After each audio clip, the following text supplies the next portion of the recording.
Okay, so we're back for episode 8 of the Cannabis Podcast. And we've got a guest, first guest on the show. We've got Shawn Auger here, famous mechanical engineer from McGill. Hell yeah. Been in the working world for a 100%. while, and we'll have some pretty good discussions. Yeah. Famous. All right, here we go. So, I'm going to take off these earphones now. Sorry about that. So, we had a few ideas for this show, and we thought we'd start with something topical that is on a lot of young people's minds these days, which is the whole thing about job prospects, after school. And Shawn, you've been there not too long ago, so what's it like? When you're out there trying to make things work for that.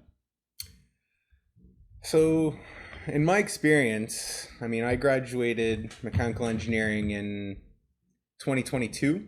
Yeah. And you have to start applying before you graduate. Yeah. Mm-hmm. And so I started maybe a little late, say 3 months before I graduated. And yeah, I sent out quite a few applications. There's a lot of postings, at least. Back then and still now.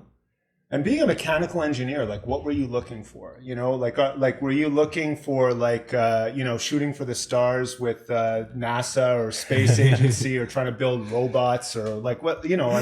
What could you do as a mechanical? What did you think you were going to be able to do as a mechanical engineer when you graduated? So for mechanical engineering, there's a few different large sectors. Mm-hmm. So probably one of the biggest ones is aerospace. Okay. And I told myself in university I'd never go into aerospace. Why? From everything I heard, it was very volatile. You'd be hired for projects, and when the projects would end, you'd kind of be laid off and hired by another company, at least from what I heard. Yeah. Oh, interesting. It's like contract work almost. Yeah. Like you work for a bit. When they have projects or when they get these big grants and these new development. Because, So it's hard to form a reputation. They're not going to call the new guy right away and keep getting you over and over again. Yeah. Some of the other sectors, another big one is automotive. Okay. But we don't have that too much here in Montreal. I was looking more locally. You didn't want to move. You wanted to stick around here. You had ties here, family, girlfriend, all that stuff. Well, I'd already gotten a house with my brother and his now fiance. That's awesome. So Nice. we'd gotten that before I graduated, so I was kind of somewhat tied to. Okay. To Yeah. Were you even though you were tied to living in Montreal because of a house, were you still looking elsewhere anyway? Did you ever think to yourself, maybe I can swing this going and living in another province for a few years and then come back, or something like this, to make some money? Did it ever get to that point? Were you ever at that point of desperation, No, I wasn't. But I know, obviously, oil and all of that in Alberta is kind of a big industry. Absolutely. My dad works in refrigeration, and he got me in contact with a company that was headquartered. They do refrigeration units, but headquartered in Alberta. And I was interviewing with them, and my big thing is I could do a 3-week one-off. Ah, okay. Yeah. So still able to have your home base, at least in Montreal. Yeah, it would be 1 year of training to get up to speed on all their different products and all that. And I would go into technical sales for them. And I'd be based out of Montreal. They've got a office here. Okay, so for that job, it would have been kiss your engineering background goodbye. You would have become Yes, man. You would have become a schmoozing salesman, right? Yeah. Mm-hmm. Possibly. Okay. But in the end, they're like, no, you'd have to move to Alberta for a full year. Oh wow. No time to go back. Okay. Yeah. And that was a no-go. So it was no go for me. Another sector I looked into that I was very interested to, which had a similar format, was mining. Oh yeah, and there's mining here. There's mining in Quebec. Yeah, in Ontario and Quebec, and I was applying on quite a few jobs with Caterpillar. Oh, cool. With one of on their autonomous, like the huge autonomous dump trucks, that just go down into the mine and then back up and down. Oh, it's autonomous. Like they just Yeah. drive themselves. Yeah, some of That's their new awesome. stuff. Oh, wow. I had no idea about that. I thought they were always drivers. I don't know if these were implemented yet or not, but that's what Yeah. the job posting had in it. Okay. And what would you be doing like with those trucks? Like you'd be adding Designing? designs to them, or No, it was like field work and client representation. So I would Oh, be cool. going out to the mines, and if there's any issues, I'd be troubleshooting, not physically or mechanically, but Yeah. maybe Yeah. software and this and that. That'd be and cool. having someone on the spot for Caterpillar was the job posting. Oh, what an Nice. interesting job. But I'm guessing it didn't work out. Oh, I didn't hear back. Okay. Shit. Okay. So yeah, so in the end, I found a posting for the company I'm at now, which is a company that contracts out to other companies. Ah, like other large engineering companies. Yes. yeah. Okay. And what are you doing? So it was in control systems for helicopters. Oh, cool. Yeah. So I end up in aerospace. Nice. Oh. The very industry that he didn't want to end up in, he's involved with. Hell yeah. But it's been a stable job, right? Yeah. Yeah. Okay. I've been on the same program since I started. Okay. Does it look so now that you're kind of in the field? Do you feel like this is something that does have some stability over time, or do you feel like is your feeling like you never know when the layoffs will come type thing? I haven't been concerned at any point yet Okay. for any layoffs or lack of work. Okay. My program was a new development. Okay. And even now that we're starting to get to the end of it, I know they have other Things in percolating. other programs. So, yeah, I think even if this were to end, I would still just be moved to another new program. Okay. Now, Shawn, I know you very well.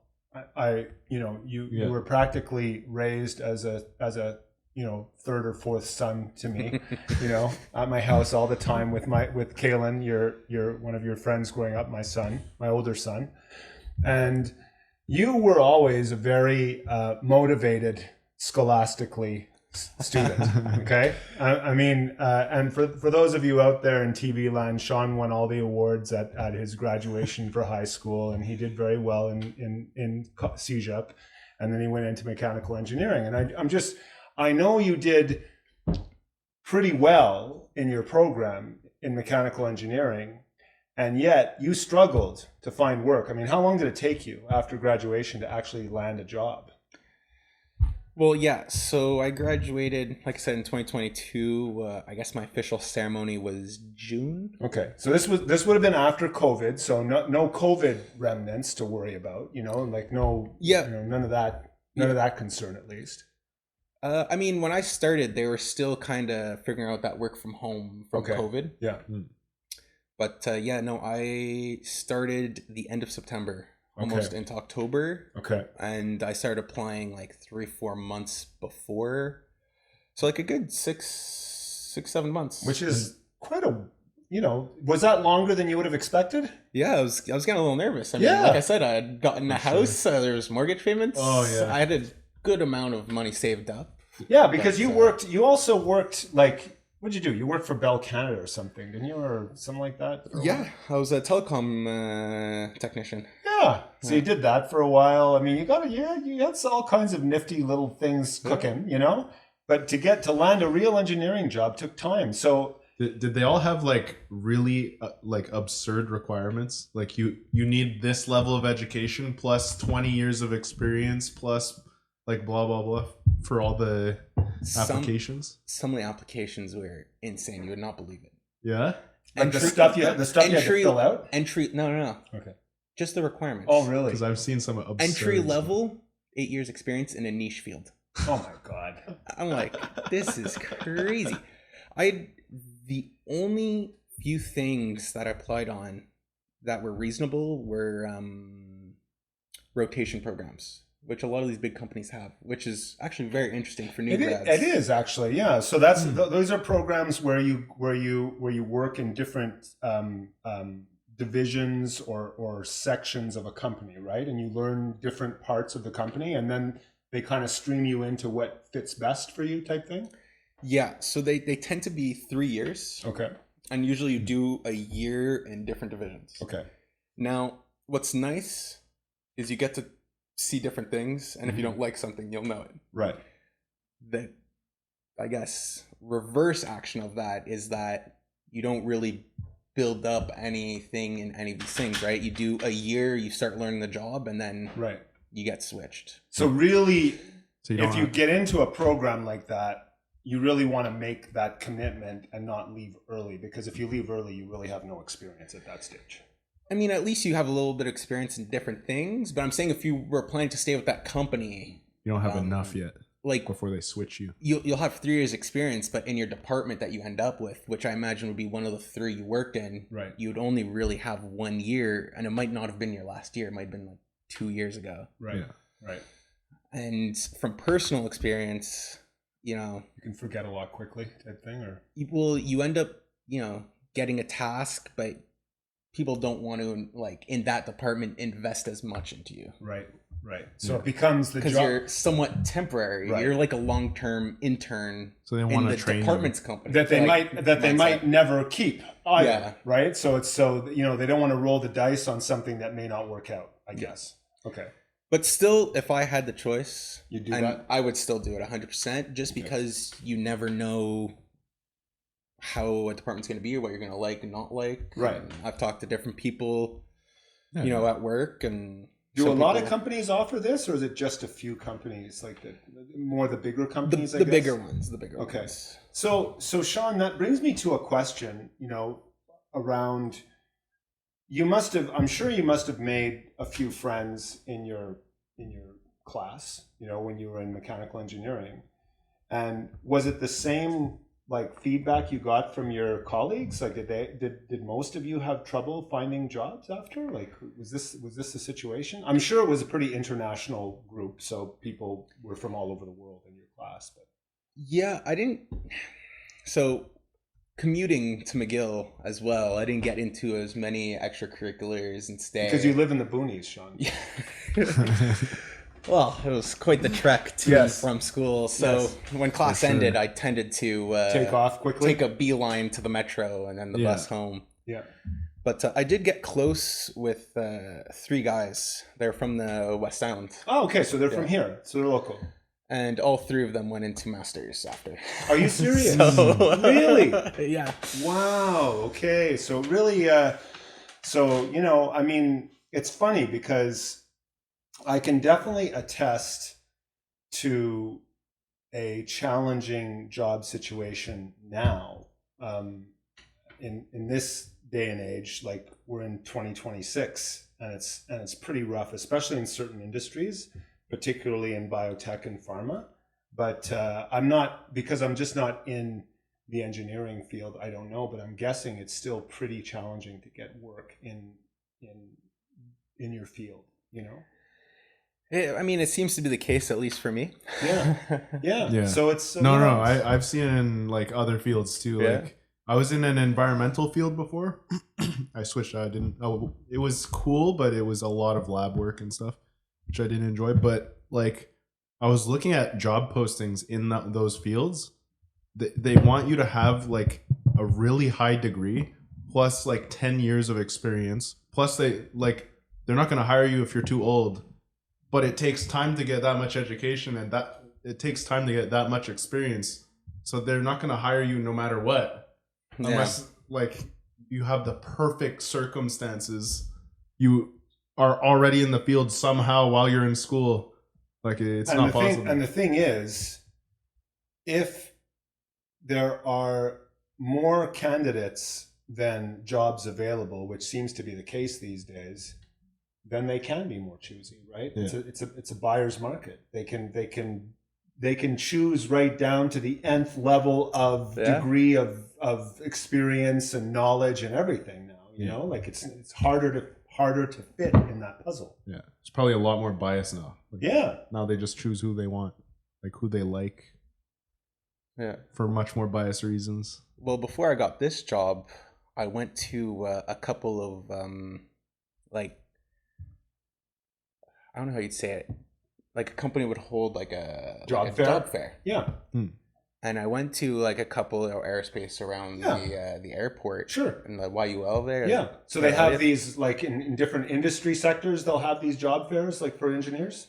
Well, I'm talking like even specific companies will Oh, have really? them for Okay. open positions, Okay. and they'll have everyone come in. They'll have tables set up Okay. for different job postings. So you went.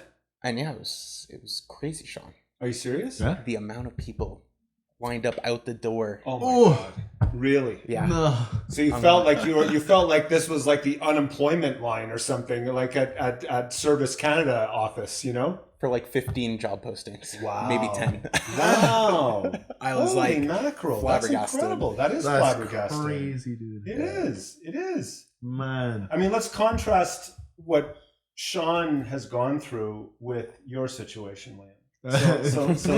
So let's just So first describe what you've studied, what you've been doing. Well, first I was in like CEGEP doing like a lot of science courses for environmental. Yeah. I hated it. I did not have a good time. Yeah, I can definitely attest to that, yeah. being his dad. Yes. I'm not one to enjoy homework stuff and like lab work, and that's all it was for the most part. We did some field stuff, but it was not fun for me. So I switched out into plumbing. Plumbing school was amazing. Like everything was hands-on. It was always you focus on one thing at a time, not 8 different courses at once. So it's kind of like modular program, right? Yeah. Each section of the program is a module where you learn something specific. And then you Highly move to the next focused, module. highly focused, so that you're actually paying attention to the subject at hand And is it- instead of like a ton of different subjects. And is it classroom only, Liam? Like No, it's describe- mostly hands-on. It's Hands-on. mostly you're in a lab actually building stuff. You're working with tools and everything? Like Yeah. you're actually doing the work. Yeah, of course there is a lot of like theory. Like you need to learn the code. You need to learn why things are the way Right. they are in plumbing. But a lot of it is hands-on, and I loved that. It was a good time. A lot of people like didn't understand why that was amazing, so they would go to school and just slack off and just like literally sleep for half the day in class. Terrible.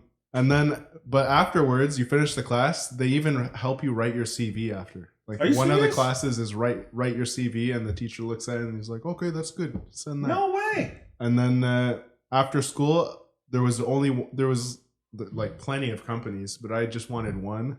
And I chose them because, well, for one, they're a big company, but also they have green helmets. And I was like, Liam's just for everyone out there to know, Liam's favorite color is green, hence what he's wearing now. And so a green helmet would have been awesome for him. So I applied to only one company, like just one, and then a few weeks later get a call. Like, oh, can you come in for an interview on this day? You were a little nervous though. Well, of course, because you weren't getting a call. Like, you know, we were all a little nervous. Yeah.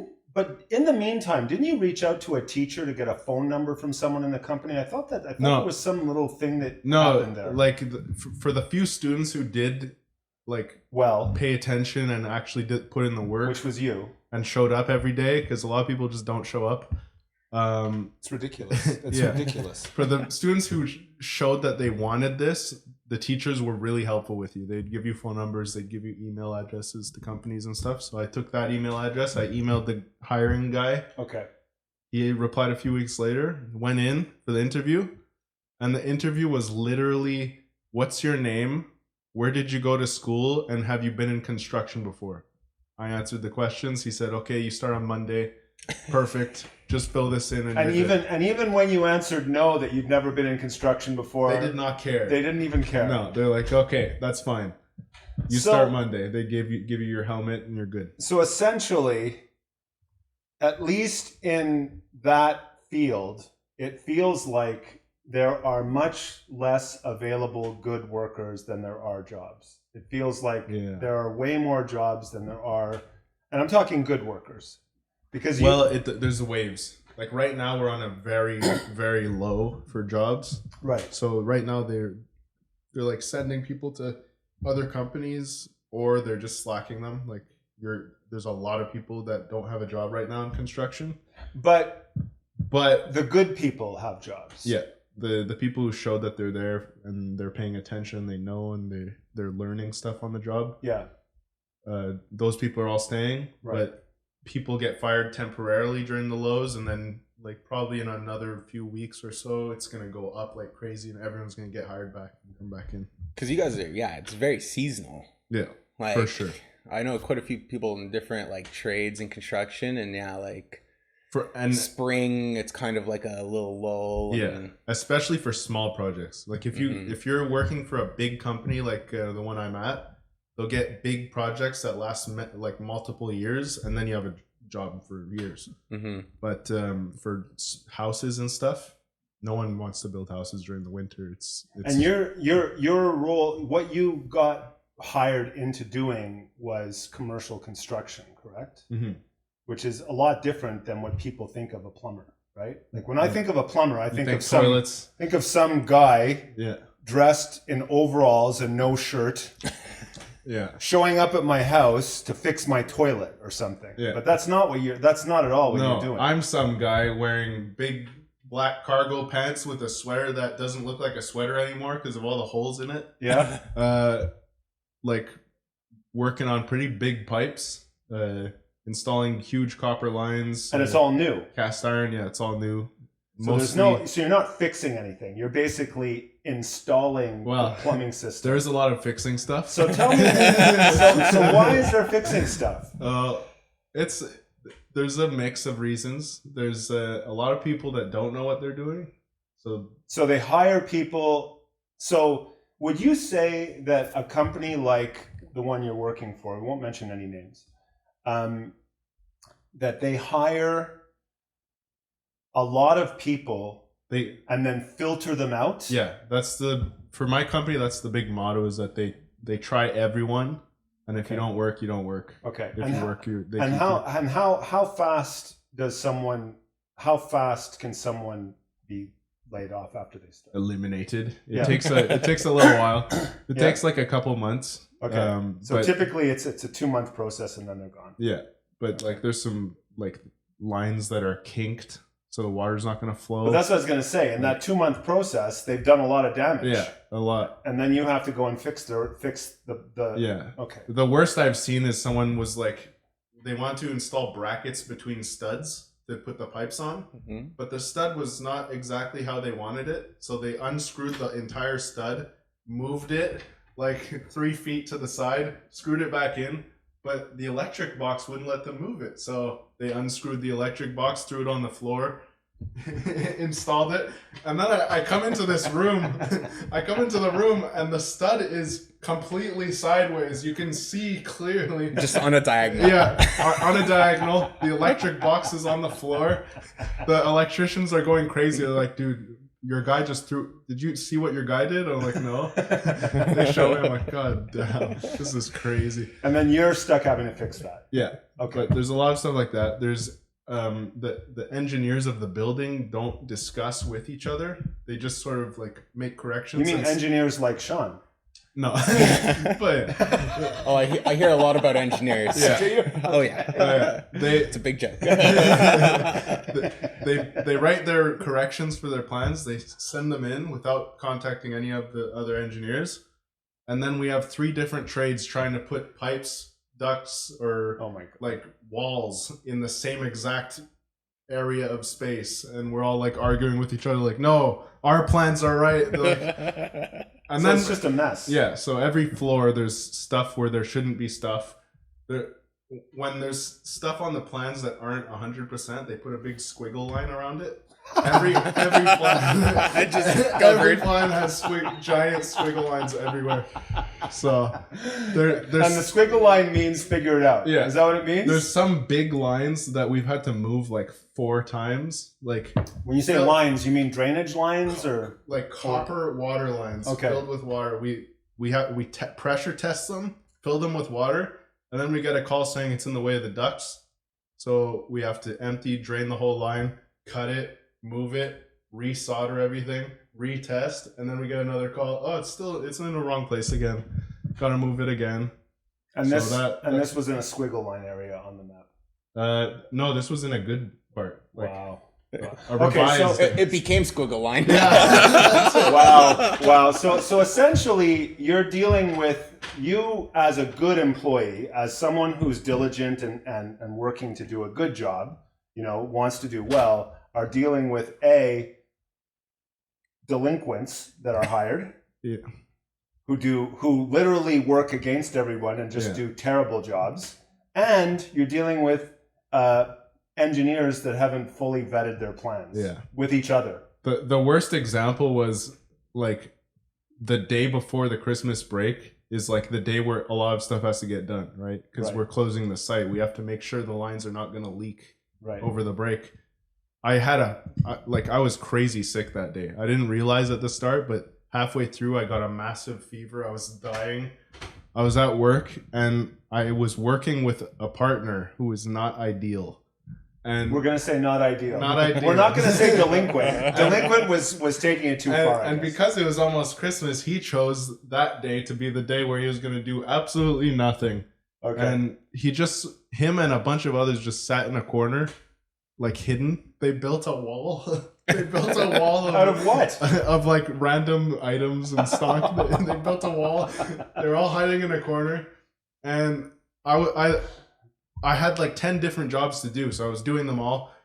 And one of them was I had to plug all the lines so it wouldn't leak during the break.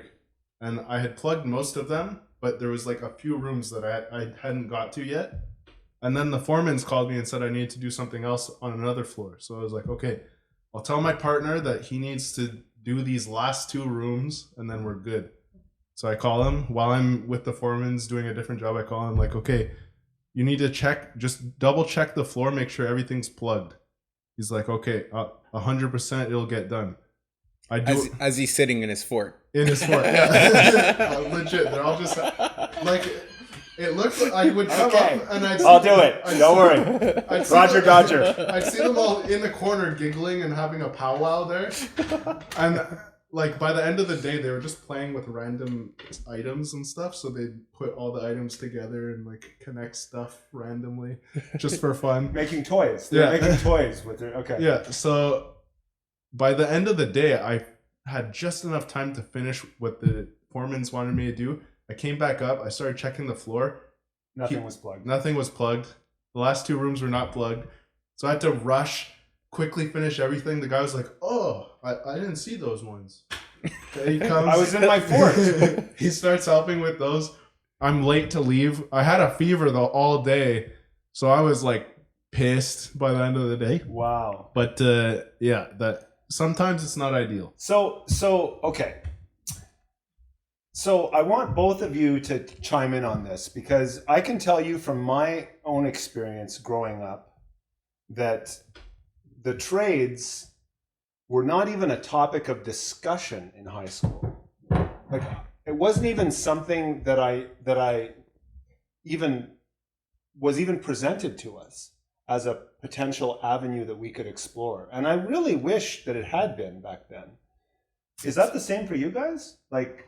Were the trades somehow formally presented to you as an option, like to go into in high school? There was like job fairs that came, but I don't think any trades except like culinary school came.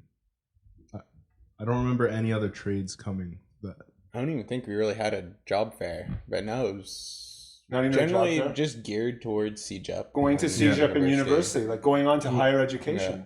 For us, we had a little bit of one. Like we had chefs come. Like we had a little job fair. You'd go to different booths, the police area, the chef area.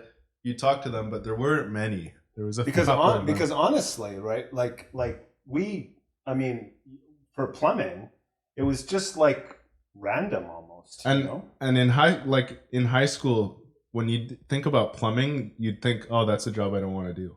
Yeah, that's like gonna be the worst job ever. Yeah. Or any trade, even electrician, like whatever, any trade, and you don't even realize that these are actually really good jobs. especially in Quebec. Yeah. Oh yeah, it's all- protected like crazy. All constructions, Yeah. heavily unionized, heavily full regulated. full pension plan. Oh, Like they yeah. end up Yeah. with full pensions at the end. And- It's unbelievable. And you can't get multiple trade cards. So if you're in Quebec, you can have up to 3 trade cards, I think, but they all have to be related to your fields. Oh really? Yeah. I didn't know that. So you could have a card in plumbing, pipe fitting, gas. You can't have a plumbing and electrician. No.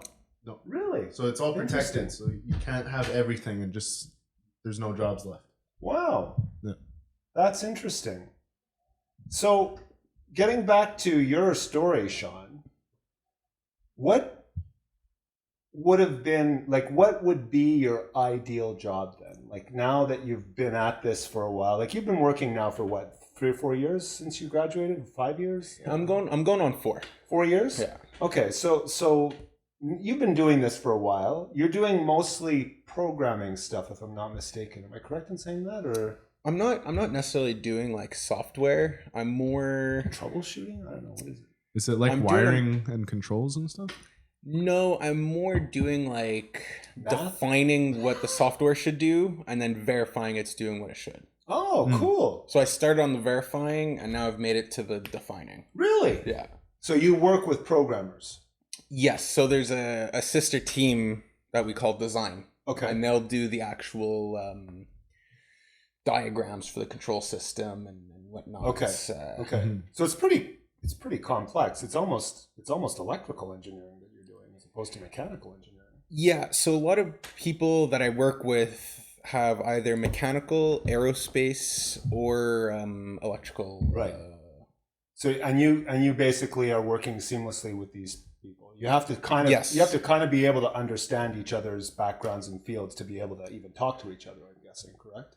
Yeah, exactly. So for us, we're like, I guess you'd call us like the system engineers. Okay. We're defining what the system should do, what it can do, Very cool. how it should do it. Okay, so now that you've been at this, so you've been doing this for a while, right? It's been a Yes. few years. What for you would be that, like what would be that ideal job for you? Now that you've done your mechanical engineering, you've seen what's out there, I'm sure you've seen potential jobs, like what would you like to do? I'm not gonna lie, this is kind of controversial too. A lot of people don't want to do this, but I would love to work on military applications. Really? Yeah. Like autonomous cool. weapons or drone technology, this kind of stuff? Yeah, exactly. That'd be kind There's of a awesome. need. There's a need for this, though, Yeah. Shawn. Right? Like we're in the middle of war in Nearly- the Middle East and Ukraine, and I mean, I was just literally watching the news just the other day about the super advanced weaponry they're using in Ukraine now. Didn't I hear lasers were involved? One general was talking about laser technologies coming, AI. Complete AI drones. drones. and actually for the Ukraine example, I literally just heard that Ukraine captured. I think they captured a battalion of Russian of a Russian battalion entirely with drones, and marched them to their camp with drones. That's it. There was not a human being there. They have like pretty one impressive. drone with a little Bluetooth speaker connected to it. JBL. Guys, follow me. Little flag pops up. Yeah, All so the that's other so in military applications, is it just general military applications, or is there something in particular that turns your crank? More like weapons, yeah. Okay, I've always found them very interesting. so Tony Stark. Yeah. Okay, That'd be excellent. okay, that's awesome. Way to go, Shawn. I mean, so is there an opportunity for that in Canada? Like, is Canada somewhere involved with this? Because I see us as, when everyone talks about the Canadian Armed Forces, especially in the U.S., they talk about it like we're nothing and we're a speck and we invest nothing. One pair of night vision goggles for a whole platoon. Yeah, we buy used submarines from the UK, like this kind of shit, Yeah. So is there an opportunity there for that, or? Well, I know I think we're part of supply chains for the U.S. military as well. Like Okay. a lot of U.S. companies have ties manufacturing to or different Canada? things in Canada. Okay. And even Canada, I heard, is committing to higher and higher percents of the GDP to defense. Okay. So you could see yourself.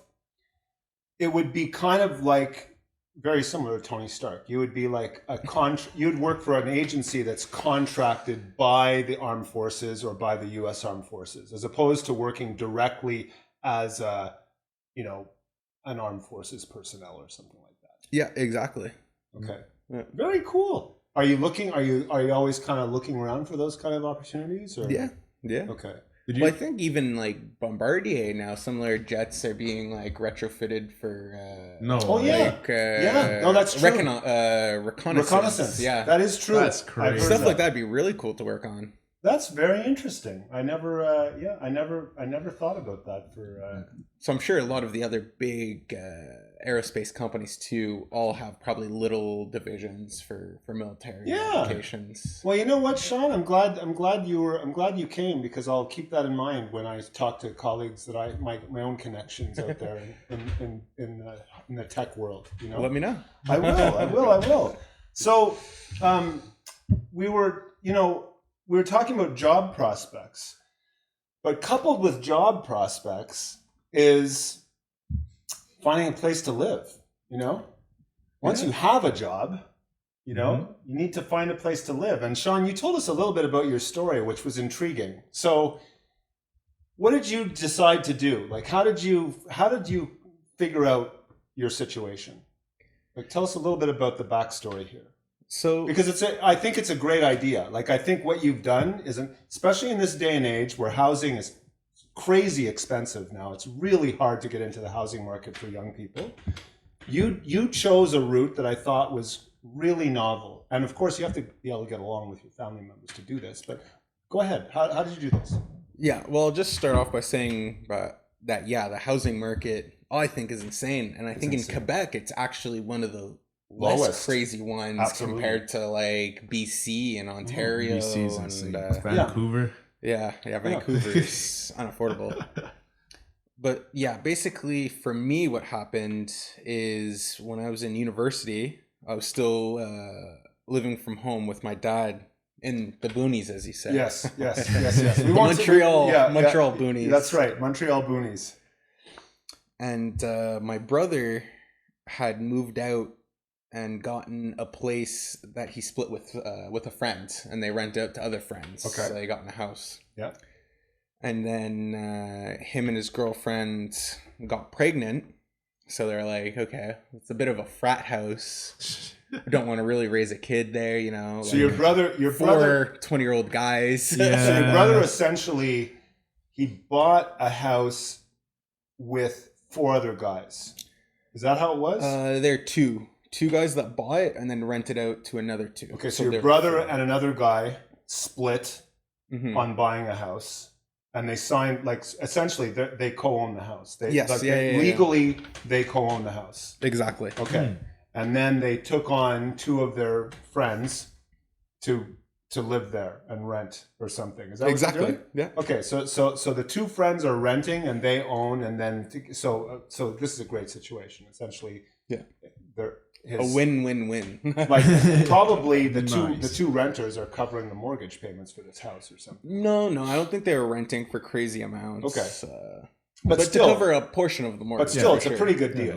Yeah. Okay, so your brother did that, which I think in of itself is ingenious. Yeah. All right, and then what happened? So now he's gone and gotten his girlfriend pregnant. Yeah, it's like, yeah, you can put that way. So now this isn't going to work. Living with 4 other guys. Yeah. Okay. Well, we call it the goat house. So. Goat house? What? That's awesome. So, and my brother knew I wanted to move out. Okay. So he came talk to me. He's like, hey, you and your girlfriend want to move out. We also don't want to, live in a party house because we're about to have a kid. Yeah. Do you want to get a house together? Yeah. And I'm like, Of course. That's awesome. Because you and Connor, your brother, you get along really well. You guys, you're like very close. I see you guys, and Connor has become a very responsible. He owns his own electrician company now, right? Yeah, like he's yeah. in the trades too, and he's doing very well and all that. And he has a lot of ambition. So Very driven guy. you said Oh yeah. no problem. Yeah, well, I was still going to university at the time. And in my last year, we started looking for a house nearby, kind of Laval, North Shore. Okay, so you were looking in a pretty broad area initially. Yeah, still suburbs there. Okay. And we end up finding a house. And Now the house you found, Shawn, because I've been there, and I was helping. I actually helped you guys a little bit with getting it going and everything. I have to admit, it was a fixer-upper. yes, it was. So how did you choose that one? Was it just what you thought you could afford, or did you purposely choose a house like this because you thought you could put a certain amount into it and get a lot more out of it? Is that what, like, was it that choice, or was it just financial choice, or like what? Why did you go for that place? It was a mix of both. Like you said, my brother's an electrical contractor, and he's got several friends in the trades. So Right. we weren't averse to some renovations, Right. Mm-hmm. And also financially too. I mean, I was You were going a to student. university. I had zero income. Yeah. 1% mortgage, zero income. But Shawn, Yeah. we all know what you were like as a kid, okay? So I still remember the box under your bed filled with money, okay? So you were very Yeah. frugal. I'm sure you saved a lot. yeah. But still, you're a student, and the money is not going to last forever. Right? Well, also for the bank, that means nothing. You can Yeah. pull out all your money from your account the next day. Right, exactly. So- exactly. For getting pre-approved, we weren't pre-approved for any large amount, even though we were 4. Really? Yeah. Oh yeah, because none of you really had. You were all like your wife now was a student She as well. was at that also in stage. university. Yeah. And then Connor had been working Not for that long. a couple of years, Okay. and his girlfriend were as well had been working for a couple of years. But Okay. So all together, we were able to get you were able to cobble together to. a decent pre-approval for a mortgage. Okay. Yeah. And then you chose that place. Yeah, and we got that place, and we've been doing renos on it, put a lot of work into it, some setbacks. But, Yes, I know. That was very unfortunate. So that's you had some flooding, right? Yeah. But now that's completely solved, right? yeah. I mean, that was just more of a. There was flooding that happened there. After it was- all the work was done, man. Oh no! What was it, from fixtures or from outside? It was from outside. It was a sewer blockage issue. Oh. Different things. Okay, so it wasn't even. It was because of the city. Yes and no. It was more like the sewer ended up getting blocked during the renos, and then we had a Ah. crazy downpour, and then Yeesh. the way the streets laid out, we end up picking up half the street's water. Yeah, the house is What? located. So they need a sump pump, a working sump, like in Yeah. a spring, your pump is pumping. You have a pit. Yeah, I mean, our previous owners, the sump pumps never run. It's always bone dry. That's That was, bullshit. that was They lied. bald-faced lie. Yeah. That thing runs. Yeah. all the But time. that Oh, said, to like that when you bought that house, the basement was completely unused. Like it was, and so if there was any flooding in the basement, he wouldn't have even cared. We wouldn't have known either. It was all on Yeah. on concrete and block walls. Yeah. There was nothing. Yeah. But yeah, we got everything fixed up again. So the choice for you guys was, we're gonna buy this house. We have your brother and his wife, you and your then girlfriend, now wife. Yes. Yeah. All 4 of you owned it together. Is that how you did it? Like you signed a mortgage where everyone has like a certain percent ownership, or? Yeah, we all basically have a 0.25%. Okay, that's Yeah. really great. So that keeps expenses way down. Well, yeah, we split all the renovations, everything. We split completely equally. Well, and even house like now, so your mortgage is split equally. Your heat and hydro, everything, Yeah. all all those regular bills that come in each month are split like 4 ways, which is excellent. amazing. Yeah. Like, what a great way to live. You No, know? it's been good. It's been Okay. good. Okay. So yeah, that allowed us to move out straight from my parents' house to a property we own instead of paying rent or anything That's like that. awesome. Yeah. So So the In the money's all end- going back into your own investment. yeah, it should come back for, me and my wife, Yeah. Connor, his fiance. As opposed to you guys each going and renting an apartment or something, and then for Losing the 4 money. years later, because you've been in that house what now for 3 years or 2 years or We just passed 4. so 4 years later, you have equity. The house is definitely worth more now than it was when you bought it. Yeah. And you're sitting on a little gold mine now, for yourselves. I mean, it's not a lot, it's not huge, but Yeah. it's yours. At least you can jump from there to the next thing. Both Yeah. of us, Because if you would have gone into an apartment, you would have been paying probably way more in rent in an apartment between you and your wife than living all 4 of you together. Oh, yeah. And you wouldn't Easily have, and way you wouldn't more, have been maybe able, double. and you wouldn't what have been we're able to save anything for a down payment for another place to live, right? Yeah.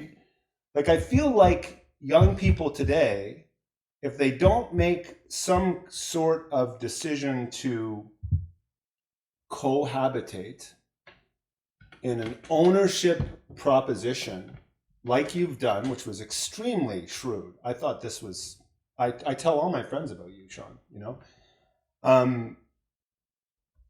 they end up moving into an apartment, and year after year they complain that they can't save anything to buy a house themselves. They just can't save. The rents are just way too expensive, And it's not as if you start off, even as an engineer, with a job that pays you $150,000 a year, right? I wish. Exactly. You're not making a huge amount of money, and you have to save, right? So this permitted you to not only gain equity in the house over time, but also to save money, right? Yeah. Because your expenses are low. Yeah, For sure. Exactly. It's been very good. And you get your own place, Yeah. Mm-hmm. I mean, within reason, discuss the 4 of us what we're planning to do, but Right. I mean, There is that. I mean, there is the fact that now there's, but so I guess the key here is to definitely make sure that you're compatible, right? Like, you don't want to end up in a situation where you're arguing. no, for sure. But I mean, this was way more freedom than renting, and you can't do this or you can't do that. And or, the way you Yeah, guys for do sure. it is, I think you and your wife kind of manage the downstairs, and then your brother does upstairs, so you kind of live separate lives, and then the kitchen is kind of communal, right? Is that sort of how it is? Or? Yeah, I'd say the upstairs has like the kitchen and the dining room. Yeah. That's communal, and then generally our downstairs living room as well is Communal?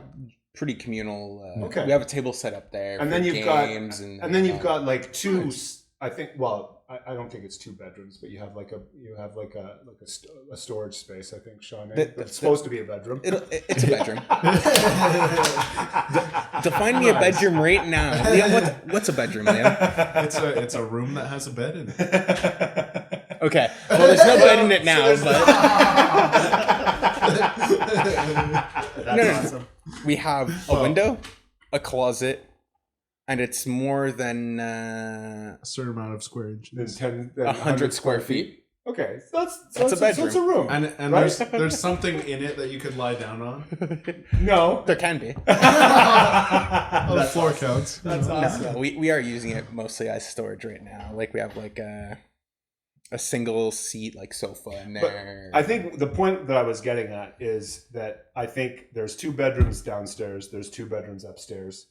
You essentially you and your wife occupy half the house, and Connor and his wife occupy the other half. And that's kind of how it is. And it's working out. Yeah, we've got 2 full bathrooms too, one upstairs, one downstairs. So we generally have our own bathroom too. Yeah. Yeah. Do you like the so there are always issues with privacy, and I know that your brother now has 2 kids living there, right? So it's a bit of a, you've got children and stuff, to contend with. But is that okay? Does that work out for you guys? Like, there's no situation, it doesn't bother you too much or anything like that? Like it... No. We double insulated our room. Oh, did you really? Yeah. Oh, that's like the awesome. ceiling. So that for sound insulation. Yeah, I mean, you Okay. can hear them sometimes, but like it's not a real issue, and it's actually nice. Like me and my wife, we love the kids. They come down, they play Really? with us. Oh, that's awesome. And, yeah, we have like Nice. stuffies they always call for. We have like some hugging monkeys and like a turtle, and they'll come down and they're like monkey turtle. So this is That's really awesome. great. Okay. Yeah, And yeah. that's another advantage of having your own place, because you can do things like double insulated and so on, Yeah. right? Like, if you're in an apartment, there'd be no way you could do that. You're if you had tearing a open all the roommate. walls and everything. Yeah, they won't let you do that, right? What, was So- it like surreal when you first became an uncle? yeah, it Like, was. holy crap. Well, I mean, I think one of the first times I had to really care for one of the kids was when my second niece was born, Mhm. and we had the first niece. She was just over a year, and then we had to take care of her for like a day or 2 days. Okay. But Okay. no Okay. experience. It's like it's a little stressful, but it was Yeah. good. So Gee. now, Shawn, you're on the precipice of potentially making a decision to like go on your own now, right? Is that the next phase? Like what? How does this evolve for you in your mind? Like you've been living in this situation with your brother. It's been going well, but I guess eventually you need to have more space, right? Like, especially you're married now, so you're probably at least thinking about the next steps in your relationship with family and so on. So I guess it would get pretty tight in, one house like this to have like you 2 couples with 3 or 4 kids in the same place. Yeah, no, when we first bought the house, we all talked and we said it'd be about a 5-year plan. Okay, cool. Like we get the mortgage for 5 years and it'd be a 5-year plan. Yeah. And The house will grow in value over 5 years, and then we can either sell it or one buys it off the other or something like that, and then we can springboard from that to the next thing, right? yeah, so that's still the plan. Me and Marissa, we're planning to move out in the next year or so and get This our is own awesome. place. Awesome. That's fantastic. And because you've done what you've done, you're kind of in a position now. You've first of all developed a credit rating because Yeah. you've got a mortgage, paying bills and so on, and you've got equity. You're going to have some money out of this. And you're a bit more accustomed to the renovation aspect Yeah, for the next house. Learned a lot. I'll know what to do. 100%. the first time. Yeah. I remember showing you how to paint, Shawn. Yeah. Well, I mean, when you live at your parents' house, You never do it's that just stuff. not often. Yeah. You never have do to that paint stuff. Come off stuff. Exactly. Yeah, and then both me and Marissa, we've had time to develop our careers a little. We've both been working for 3 years plus. Yeah. Nice. So And Marissa's she studied nursing, but she's managing. She also did vet med, and she's doing veterinary stuff, right? Is that what's happening with her? Or? yeah, she manages 2 vet clinics. Awesome! Wow. So she's doing well. Cool. That's awesome. Yeah, apparently there's a big stereotype of engineers and nurses getting together. Yeah? Yeah. Are you serious? So we fit the stereotype. Is that Nice. true? Apparently, yeah. That's hilarious. That's so funny. Yeah. So Shawn, I mean, when I was thinking about bringing you on this show, it was all about your technical knowledge, and Liam and I have talked a lot about, AI and quantum computing. We've talked about this on our shows, and just, before, we don't have that much time left, but I was just curious about your take. Like, we just end the discussion a little bit on like, where is AI and, this looming quantum computing that we all hear about in the technical workforce, right? Like I know like it's far from being in the trades, but I'm thinking it might be coming in your area, you know? Or at least if you're interested in it. And Yeah. looking into it. I don't know too much about it. I know where I'm working now, it's a little harder because we have a lot of regulation and we have a lot of clearance things. Right.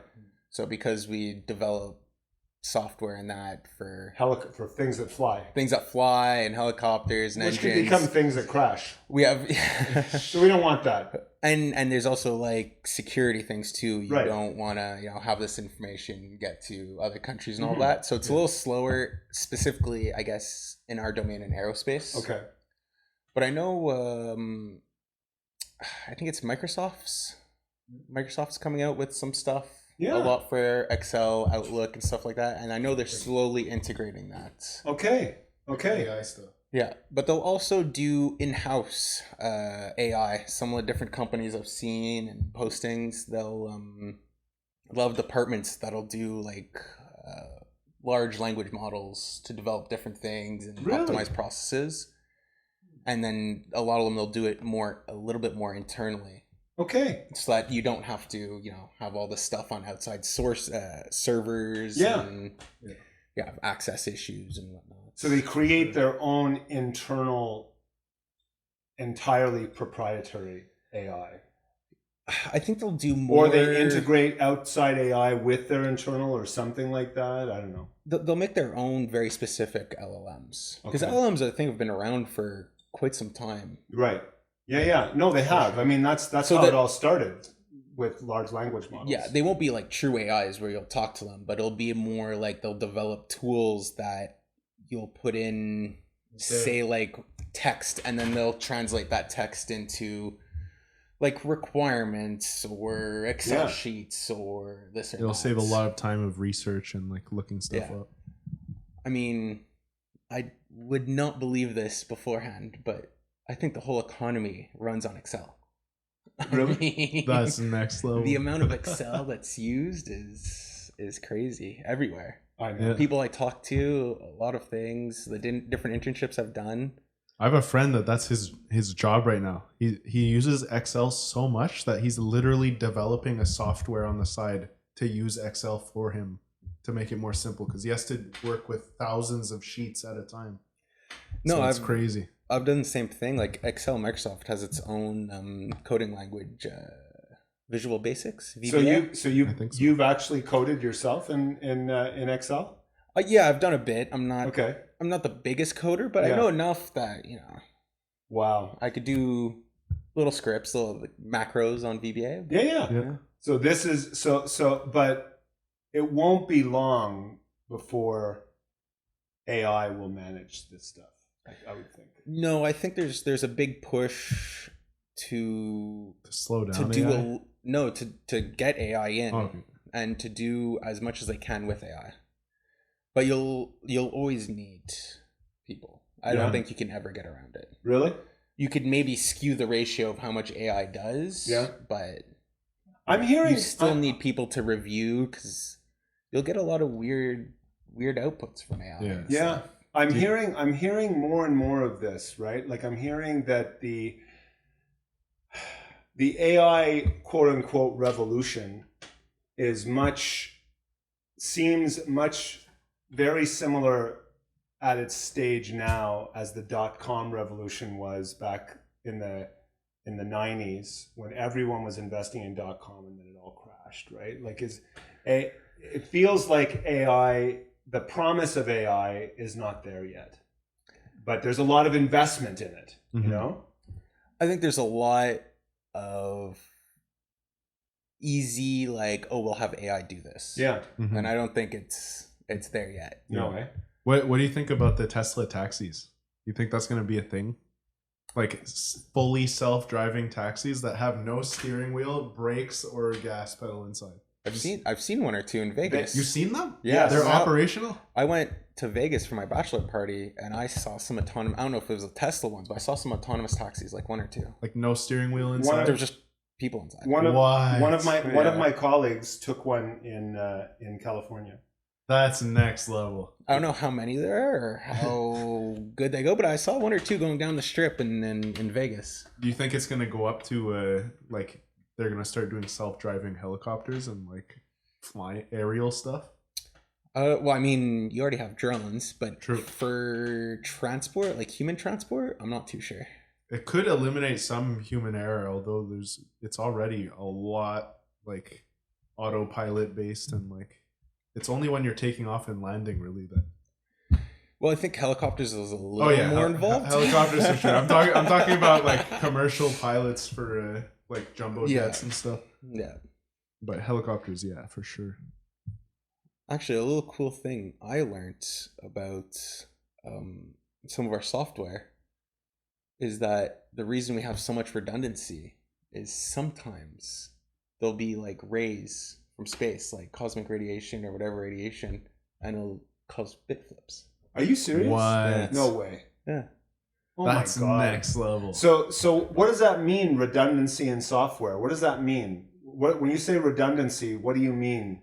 So generally nowadays, I think it's pretty standard with newer systems is that you'll have full redundancy. You'll have two different computers running. The So that same if thing. one of them has an issue, you'll have a backup. Are you serious? Yeah. Okay. And the issue can come from outer space even. Yeah. Well, when you're flying at like 30,000 feet, you have a little bit less atmosphere to protect you. Wow. And That's apparently, this something. is I never thought about that. This is an issue that NASA had to contend with that too for a lot of their spaceships and all that. You've got no more protection. So Exactly. You have to insulate it like they had crazy to with do different a layers. lot of extra. And then have redundancy as well, And because something redundancies. can. Wow. I never thought about that. Isn't it crazy though? Like they were working with like computer equivalents to a calculator back then, and they went to space. That's crazy. Yeah. It is. Next level. Well, you know what, Shawn? Time is done. You know, we've already reached the end of the episode. And we haven't even covered all the topics that I wanted to discuss with Like you. snow forts. So, snow forts, and we were even talking about relationships and complexities of that. So there's a variety of things we still need to talk about. Would you come back? Well, yeah, you'll have to invite me back. All right. Well, Shawn, you know what? It was really awesome. So we have again Shawn Auger with us, engineer extravaganza, extremist. Very. The extremist engineer. I don't think that's a term I need to use for myself. Well, maybe that's not but very smart guy. I respect Shawn. He wants to. That's the extremist engineer that wants to go into weaponry. Yeah, that's right.